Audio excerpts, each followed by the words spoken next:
talking about one of my favorite things, and also how one of my favorite things just got kind of ruined. Not totally ruined, but ruined by some people. So, one of my favorite things ever is Jane Austen books. That's that one favorite thing. I was introduced to Jane Austen when I went to the Keira Knightley version of Pride and Prejudice with my grandma at the movie theater. And I confess that I can't get through Pride and Prejudice in book form. Is that shocking? But I can't. I've tried and I cannot do it. But I really love that movie. I love the costumes. I love the music. I love, it's just a fun atmosphere to spend a few hours in that time period. It's not my favorite Jane Austen story, but what it did was it opened the door and led me to Mansfield Park and Northanger Abbey and Persuasion. Persuasion is probably my favorite. And then the one we're going to talk about today, Emma. So, I have seen 4 versions of Emma now. There's this old one with Mark Strong and some girl, and I watched that a long time ago, and I thought it was Mr. Knightley is mean and aggressive and no fun at all. Like, he just kind of storms in there and is mean and leaves and he keeps emphasizing how much older he is than Emma. So I'm like, well, why are you not marrying someone your own age then if this is such a problem for you? I don't know. I didn't like that one at all. And then, but that actually, no, that wasn't the first one that I watched. The first one that I watched was the Gwyneth Paltrow version, which is adorable. It has beautiful music, pretty costumes. It always feels like springtime, summertime movie to me, so I like to watch it in February.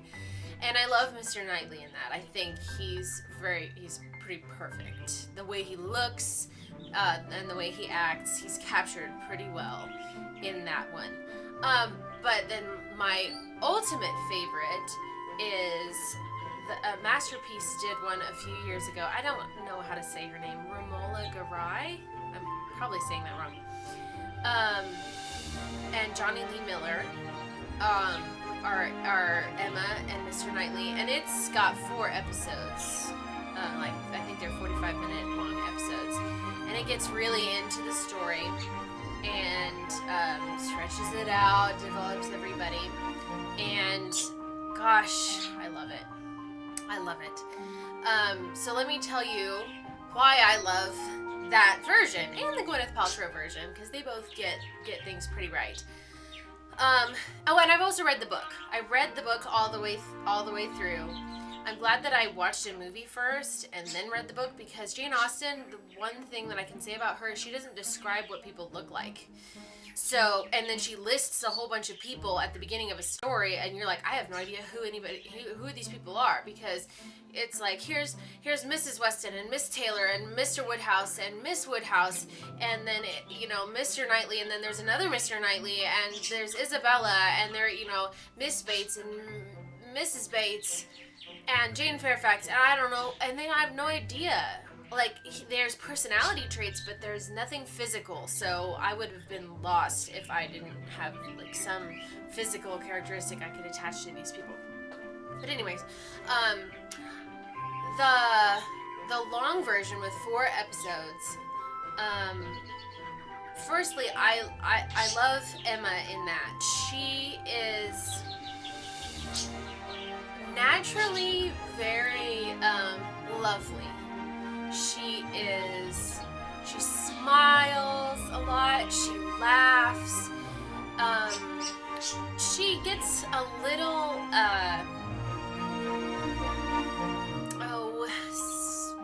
I don't know the right word. It's not snooty really, but it's just kind of this superior attitude when she's talking with Harriet, her friend, and trying to teach her and things. The way she carries herself is a little bit because she's conscious of how much Harriet worships her and is listening to her, and it goes to Emma's head. So she just fancies herself this great lady, and she kind of acts like that. But then when she's caught off guard or in a more normal situation, she reacts. She throws her arms around. She's a real living person who is also genuinely good-hearted. Just maybe given her own way a little bit too much by the people around her because she has a very indulging father, and her big sister has moved to London. Is married and moved to London. So Emma has a run of this great big house and is the richest lady around. So she, and she's only 21 years old. But she's really pretty sweet, just kind of misguided, but she's sweet and she's very beautiful. So I like her a lot in it, and I like her hair, and I like the costume she wears, and I like Mr. Knightley. He brings a little bit more of the crabby side. He's not crabby, but he's a little stodgy. But he is not like Mr. Darcy. Mr. Knightley's very sociable. He loves visiting people and going and eating at their house and playing games with them and just visiting and eating and whatever. And he has a good kind of a dry sense of humor. He likes to laugh. He does dance. He can dance. And yes, he brings a little bit more of a serious edge to him that in the Gwyneth Paltrow version isn't quite there because there's just not enough time to stretch it to. He's a good-natured man and very sensible and disciplined, and I like him in that one. And of course, her father is Michael Gambon in that one, and I don't know how you can get any better than him. He plays a very nuanced character that in other portrayals will drive you up the wall. Kind of like the Mrs. Bennet in the BBC version of Pride and Prejudice drives me crazy. I cannot stand to watch that woman. But in the Keira Knightley version, though she's a silly lady, she still feels like a real person. Which kind of brings me to in the Romola Garage, I don't know how to say it. My favorite version of Emma here, Mr. Elton is also a real person, if slightly irritating, pompous, a little bit superior, acting so much that other people can see that he's acting kind of silly, but he doesn't think he's acting silly, and they still like to have him around because he's not weird or enough. He's just kind of a little uppity. And Miss Bates in this one is very, very sympathetic while still being silly and letting herself run at the mouth. Mrs. Elton, also very realistic, but man, you feel like you don't want to have her and don't invite her to any parties because she ruins everything. And she's so domineering and overbearing in this ridiculously pleasant, passive-aggressive way, just like real people. There's real people like this. And Frank Churchill is kind of a tempestuous person. He is, in turn, sometimes very charismatic and fun and happy and has fun ideas to go do things.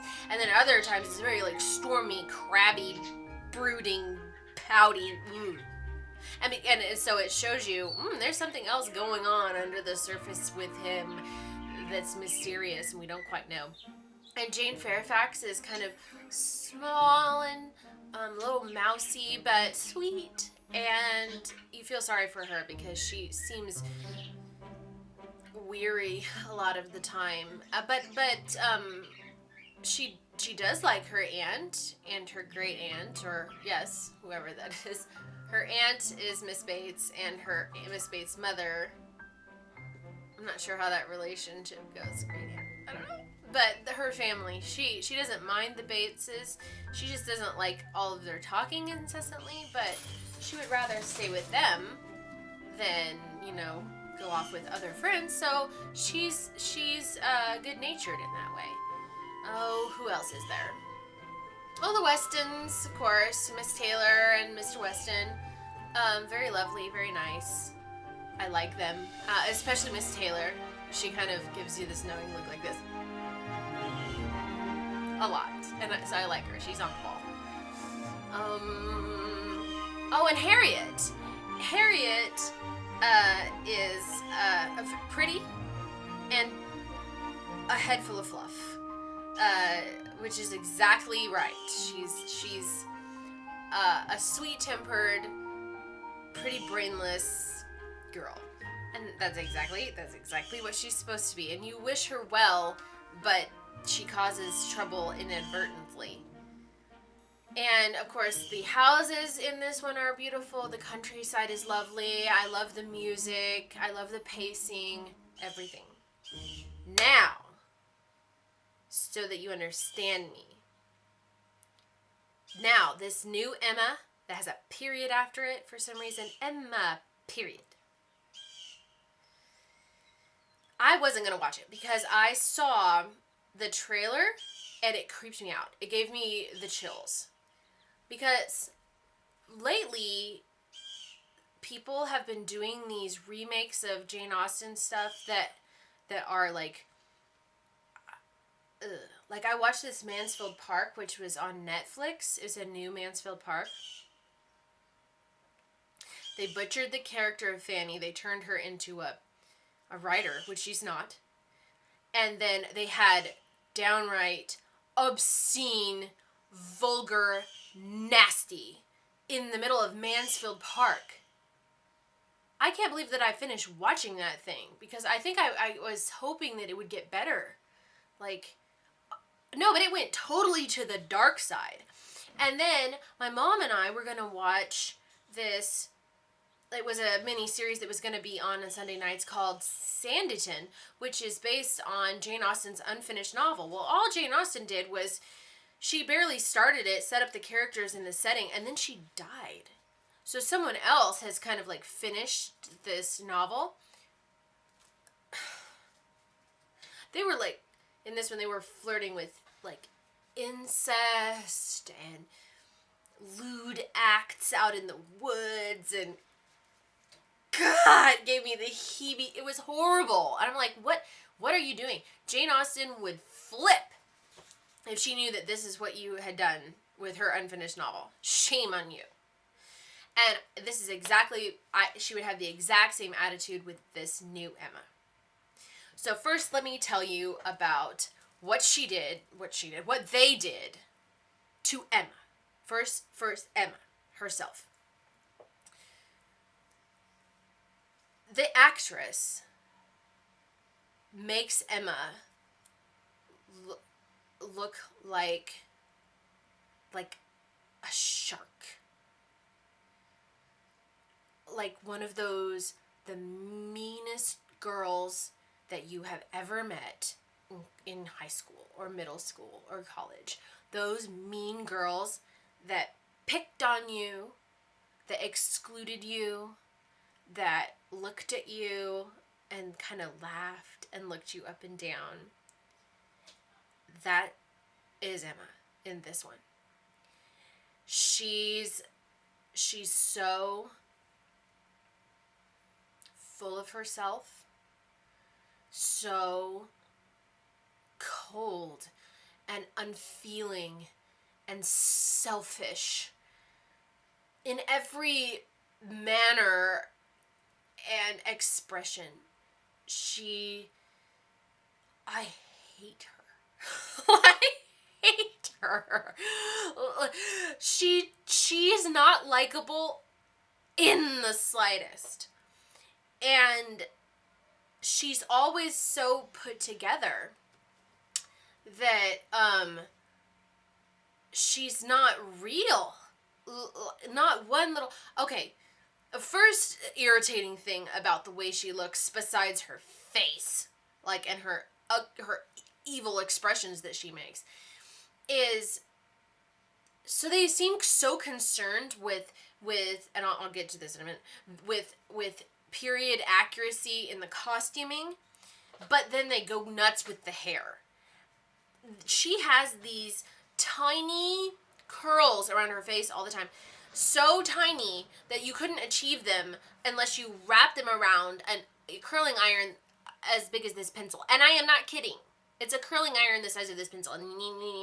So all around her face are like these wiggly noodles around her face all the time. And around, here. Noodles. Blonde noodles in her... Now, I don't like Regency hairstyles in general because I think that they make you look like a poodle. I don't like them. I don't like this big bunch of curls here. But that's ridiculous. This kind of curl.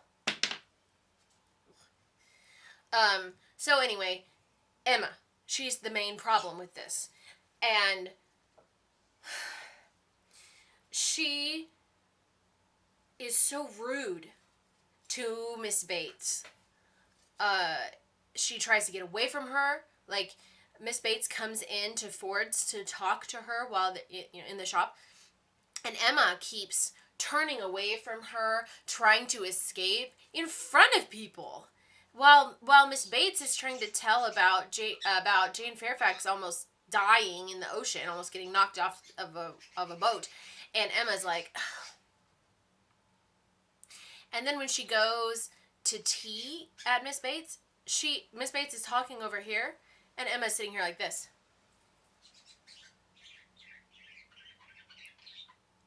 Rude. Like, snotty rude.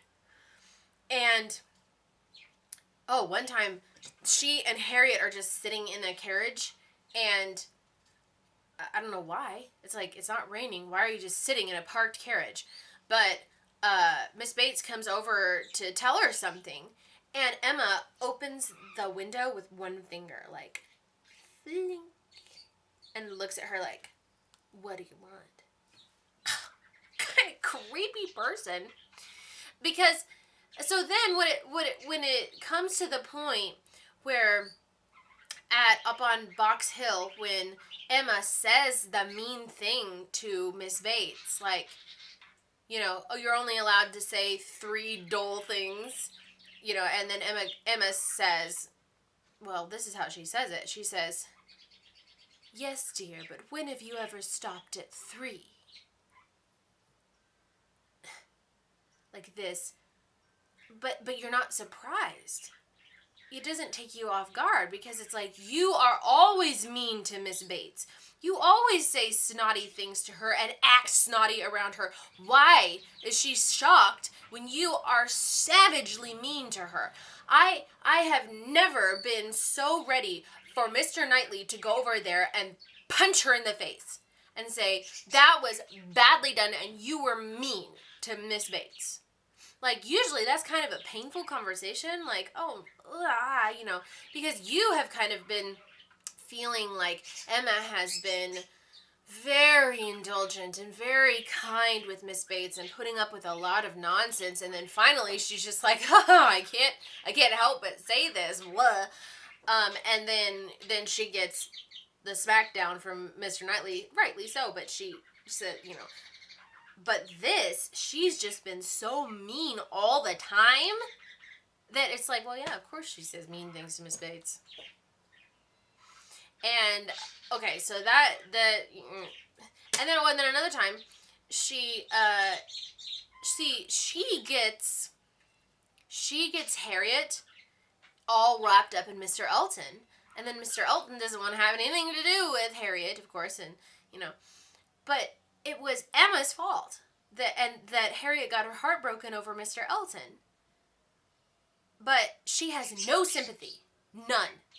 Like, a few months pass, Harriet still isn't over it, and she's wanting to read a bit of Mr. Elton's sermon out loud. And Emma goes, enough! Enough of Mr. Elton!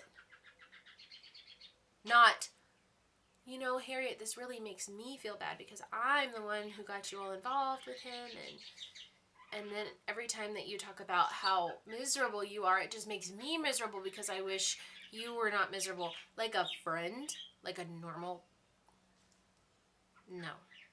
no sympathy at all. She's, and then part of the way through, well, later on, you know, after Mr. Knightley screams at her, she, like, sits there and cries and goes, I've just been so unpardonably vain and mean. I didn't buy her crying and her... Because someone who has been such a pig their whole life will not suddenly realize, oh, I'm an awful person. There's literally nothing redeemable about me at all. No. Which kind of ruins the story. But...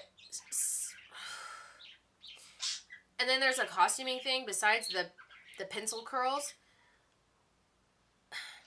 There, at one point, I know Regency women, like drawers, underwear drawers were not invented until about 1820.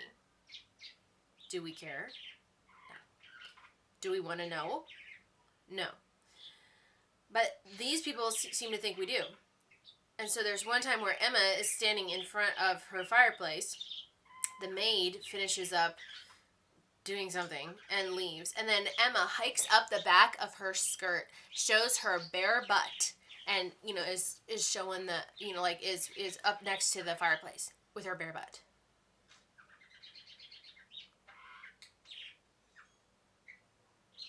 There's no reason for that. I don't really know what the purpose for that was, except for to try to make her like some vulgar teenager nowadays.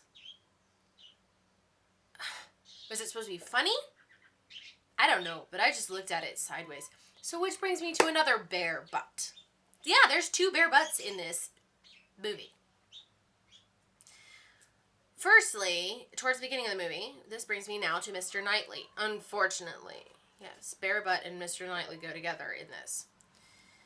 Mr. Knightley, whoever is supposed to be Mr. Knightley, has this kind of mustard-colored coat, which I thought, riding coat, I thought was way too much for him. Too bright, too ostentatious. It's something that maybe Frank Churchill would wear, but not him. So he's riding up the hill to heroic music, and he goes to this palatial house. Mr. Darcy would go, wow, that's a nice house. It's got huge murals and a painted ceiling and vast. It's huge. That's not Mr. Knightley's situation. That's not it. He's not Mr. Darcy. He's like a click below Emma as far as money goes. And so then he comes riding up and he goes inside, and as I'm watching in horror, he like starts stripping off his clothes. I'm like, okay, it's all right for you to take off, you know, your coat, your hat, your neck scarf, your waistcoat, whatever. But he keeps going. And with the help of all these servants, suddenly we take off the long shirt, whoosh, and there's Mr. Knightley in his birthday suit.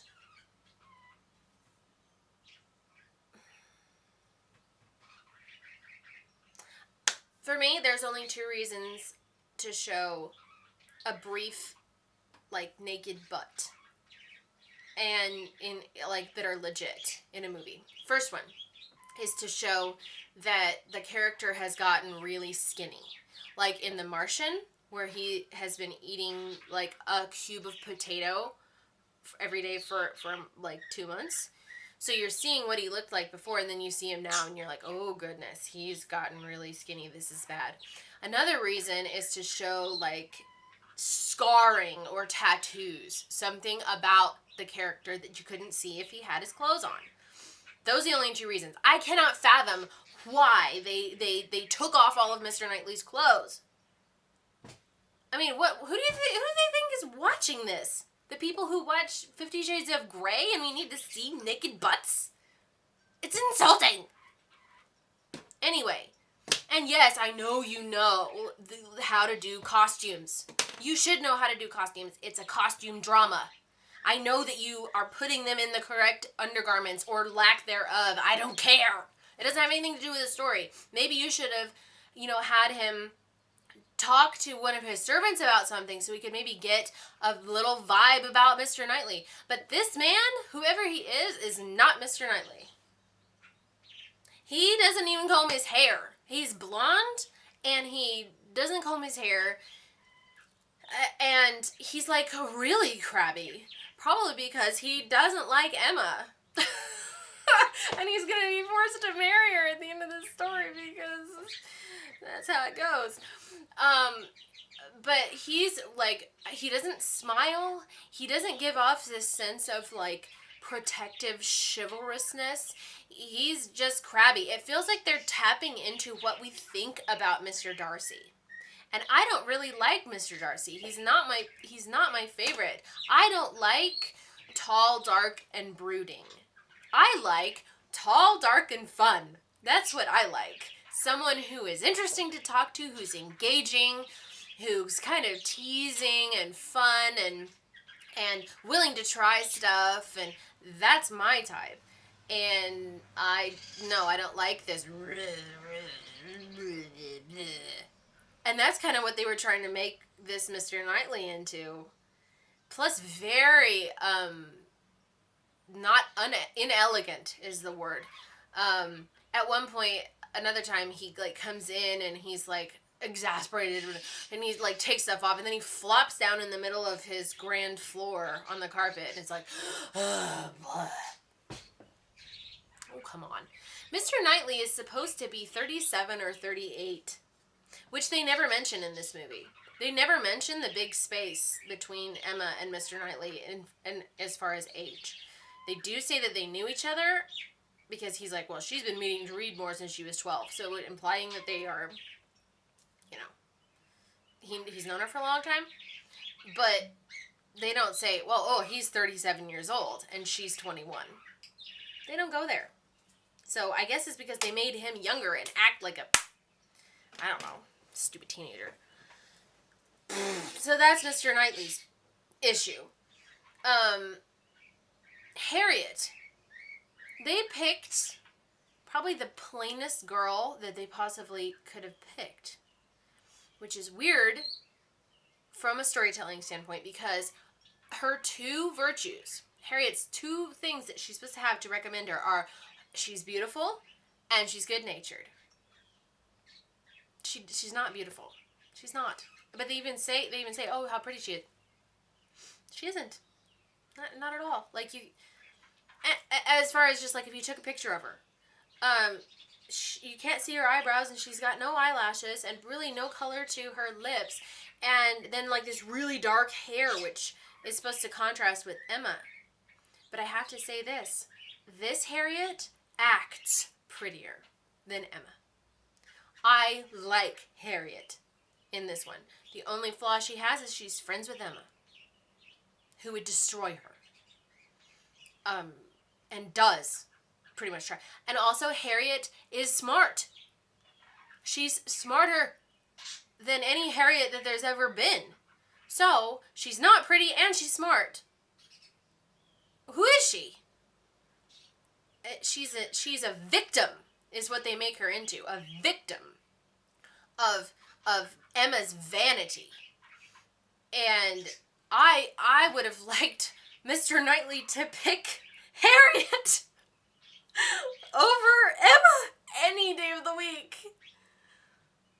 Yeah. So I liked Harriet. And I wanted to tell her to run away from Emma. Run, run, run. I wanted to tell everyone to run away from Emma. So then there's Mr. Elton. Not real. Not in the slightest. They didn't even try to make him real. What they did was, again, they looked back at that BBC Pride and Prejudice and they thought, oh, look, Mr. Collins, he's really smarmy and that's funny. So let's make Mr. Elton smarmy and weird. So Mr. Elton is like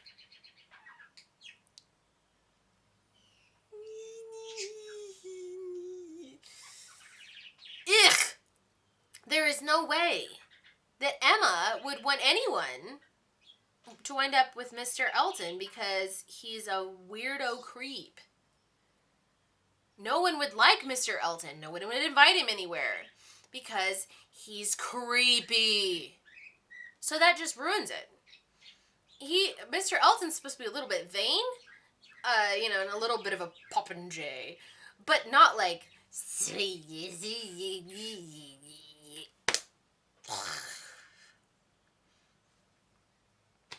And then Miss Taylor and Mr. Weston, they barely figure in the story. They're barely there. It's like Emma doesn't even care. Whatever. Whoever they are. And then Frank Churchill, he's boring. He's just there. He's this really big, tall guy with kind of a big nose and little teeny eyes. And he's just unpleasant, sort of, and reading his lines. Yeah, I was unimpressed and unengaged with Frank Churchill. And let's see who else. Oh, Jane Fairfax right away, I didn't like her at all because she was acting just exactly the same. She came all this way to visit Miss Bates. And then when Miss Bates is talking, Jane is sitting there like this. Like this, I would rather shoot myself than sit here and listen to this woman talk. It's like you came to visit her. And you're relying on her hospitality. This is her house. And you are her niece. And you are sitting there with that kind of insolence on your face? I don't know. I couldn't hardly stand it. Ugh, how rude all of them were. All of those girls. Ugh, even Harriet, she was just doing this. They were so mean. So mean. So they follow this story pretty closely. Until the point at which I turned it off. So remember I told you that I didn't turn off that horrid Mansfield Park? I should have, but I didn't. I turned this off, which is painful because to rent it costs $19.99 because it didn't get to come out in theaters. So it's a home premiere. I was watching it by myself, so I paid for 2 people at a movie theater. But I got to the point, well, let me back up a little bit. So, the relationship between Mr. Knightley and Emma, I didn't buy for 2 seconds. Because she is so ice queen, snotty mean. And Mr. Knightley is alright. But I never got any sense of warmth between them. If they tried to organize it, like by having them sit together, they quickly turned it into like this awkwardness. Like he's going to stand up, but then every time he goes to stand up, she starts to say something, so he sits back down. Like he does that like 4 times in one conversation. So you're distracted by, is he going to stand up or not? Real Mr. Knightley would just stand up and then turn around and face her and talk. Or he would stay where he was. Because they've known each other forever. Why would you be awkward? But I never got any sense of real friendship between them. And then when they're dancing together for the first time at the ball, that's supposed to be like this kind of warm, affectionate, kind of a fun thing that happens. And instead, I got this look from Mr. Knightley that was like, oh no, oh no, oh no, oh no. Like, realizing that he likes this icky woman is bad. And I have to agree with him. It's bad, Mr. Knightley. Don't marry her. Marry anyone else. Don't marry her. She's bad. So it was like this distress. He was just distressed. So, but inevitably, the story rolls along. And he, it comes to the point where he's going to confess how he feels after he thinks that she's no longer going to be in love with Frank Churchill. So they kind of meet by this tree, and he gives the speech that's from the book, or part of it anyway. I have any chance of succeeding. If I loved you less, I might be able to talk about it more. And so they're looking in each other's eyes. I'm not feeling anything. I feel like I'm a Vulcan watching this show. Whatever. Who cares? You can all go jump in a well. But, he's got his hand on her face, and he's confessing his love. And then her nose starts to bleed. Yeah, you heard me right. Her nose. She starts bleeding out her nose. And he's like, are you okay? Are you okay? And she's like, Harriet is in love with you, and it's all your fault because you danced with her and you were nice, and I can't break her heart again. And then he gives her his handkerchief, blood, and then, she's like, well, I need to just go tell Robert Martin to go and propose to Harriet again so that, they could get married and then we could get married, whatever. He didn't even say that. And then she just, hands him the handkerchief back, and he takes it, and then she goes slomping off down the hill. And Mr. Knightley's like, oh, that went well. And I was like, I am done. Off. I thought that I was I had been transported into the Twilight Zone. Her nose started bleeding? What am I watching? An anime?